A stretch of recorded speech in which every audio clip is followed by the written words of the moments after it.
आज आपल्या आजूबाईच्या चरणी नतमस्तक होण्यासाठी दर्शन घेण्यासाठी आपल्या गावातील 2 तरुण या ठिकाणी आपल्याला दिसत आहे वर्दीमध्ये।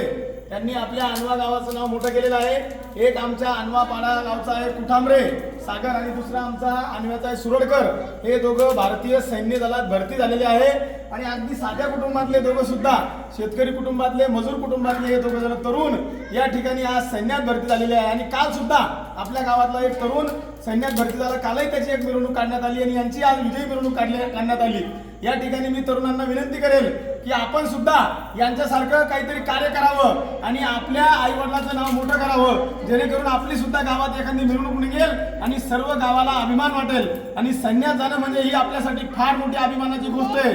पुन्हा या दोघांच्या कार्याला मी आज आजोबाईच्या चरणी नतमस्तक होऊन दोघांना सलाम करतो आणि पुन्हा एकदा सर्वांनी जोरात म्हणायचं आजोबाई की जय, भारत माता की जय।